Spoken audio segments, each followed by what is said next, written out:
Oke,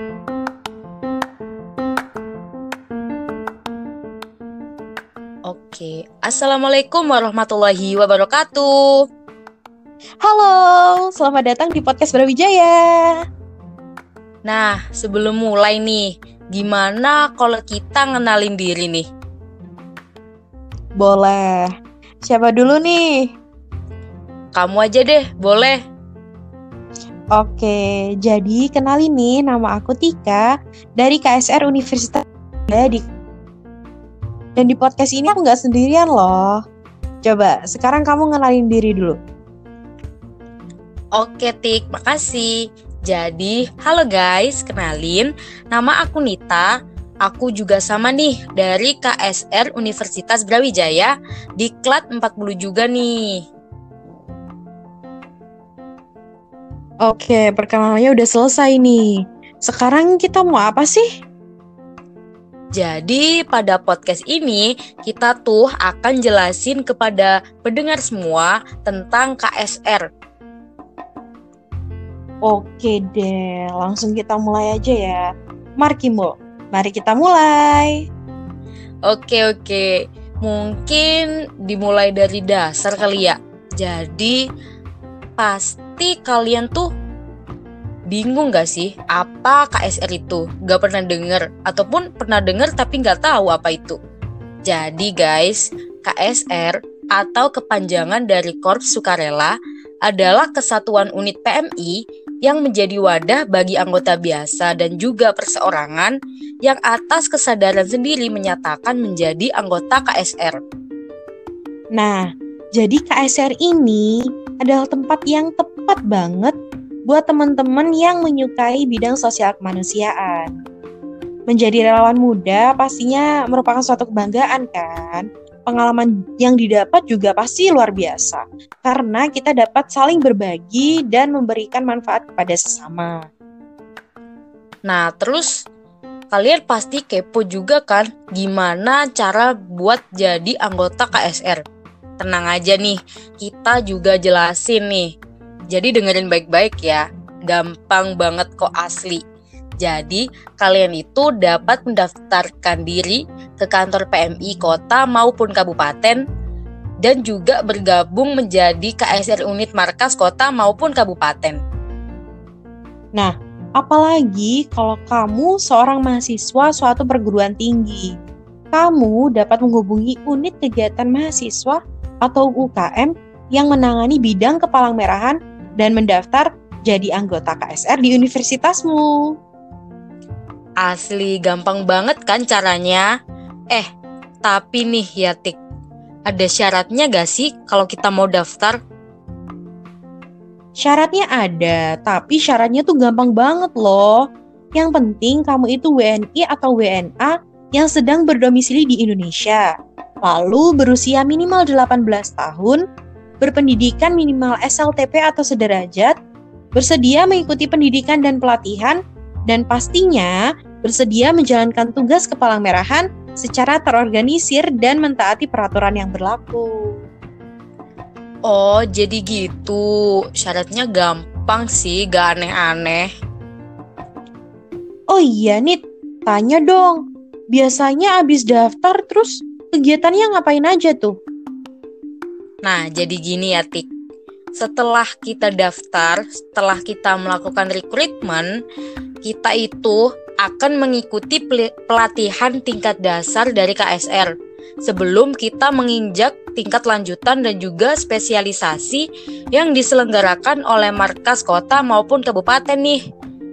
Sedangkan bagi UKM Kepala Merahan, setelah melakukan pelatihan dasar di UKM, dapat ditindaklanjuti pelatihan lanjutan di PMI kota maupun kabupaten untuk menjadi anggota KSR PMI perguruan tinggi. Tenang, ini diajarin dari dasar kok. Jadi kalian gak perlu khawatir, gak perlu takut buat ikut. Wah, jadi tenang banget ya. Udah mah, daftarnya gampang banget, diajarin dari dasar pula. Jadi guys, jangan takut kalau kalian mau daftar KSR ya. Dijamin gampang dan seru banget loh.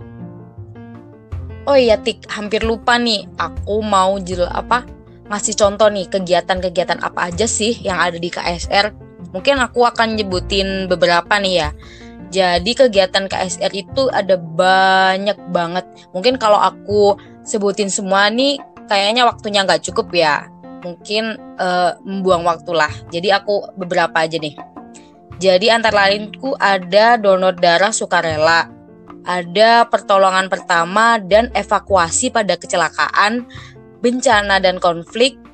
Terus ada dapur umum, ada penampungan darurat, ada pelayanan pada program berbasis masyarakat, layanan konseling dan pendidikan remaja sebaya untuk pencegahan sebaran HIV/AIDS dan juga narkoba, ada keterampilan hidup, ada temu karya KSR, ada membantu PMI kota maupun kabupaten, membina anggota PMR, dan juga masih banyak lagi deh, asli banyak banget.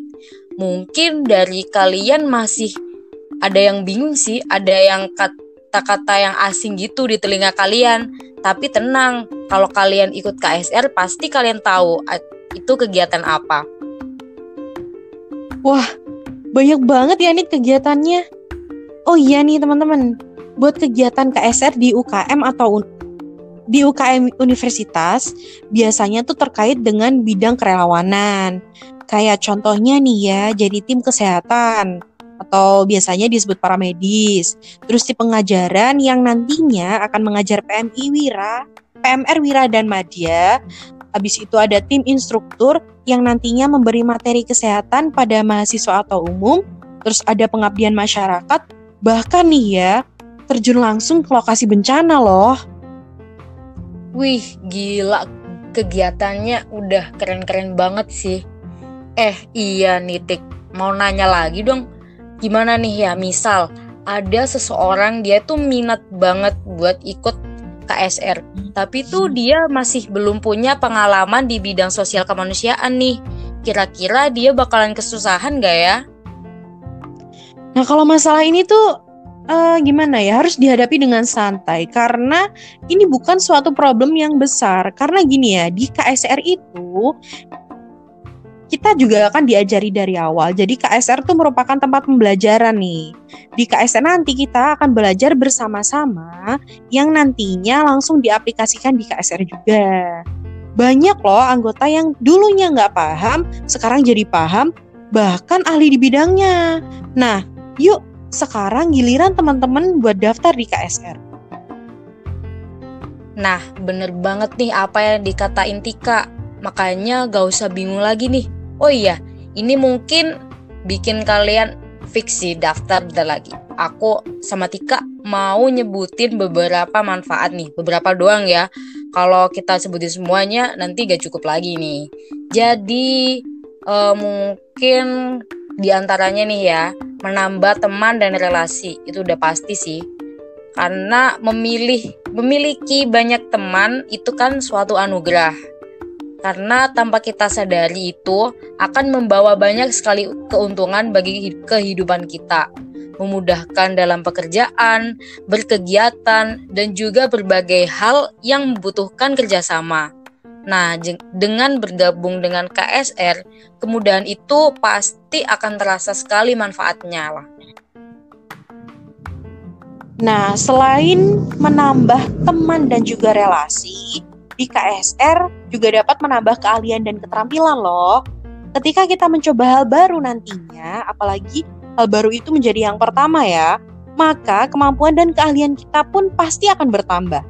Nah, hal ini menjadi nilai plus ketika kita memasuki dunia kerja nantinya.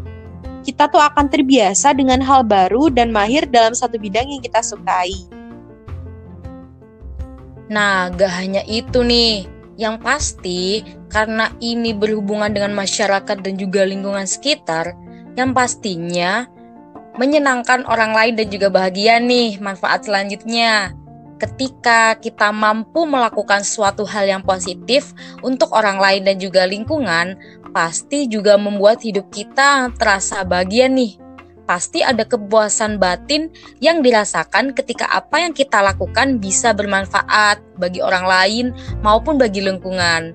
Dan tentunya masih banyak lagi nih manfaat-manfaat yang lain. Nah, ini nih, udah mah cara daftarnya gampang, syarat-syaratnya juga gampang, manfaatnya juga banyak banget. Oleh karena itu nih, bagi kalian yang masih bingung, bimbang, gundah gulana, udah gak usah mikir panjang lagi, yuk daftar dan ikut jadi salah satu korps sukarela. Nah, bener banget nih, Tik. Gasin, sekarang detik ini juga nih, abis dengerin podcast ini, kalian pokoknya harus daftar KSR. Pokoknya dijamin kalian tuh gak bakal nyesel deh. Asli deh, percaya sama aku sama Tika ya. Oke deh, terima kasih bagi kalian semua yang udah dengerin podcast ini dari awal sampai selesai. Mohon maaf apabila di antara aku dan Nita ada salah kata. Wassalamualaikum warahmatullahi wabarakatuh. Bye-bye and see you guys. Jangan lupa ya daftar KSR. Skuy, gasin daftar.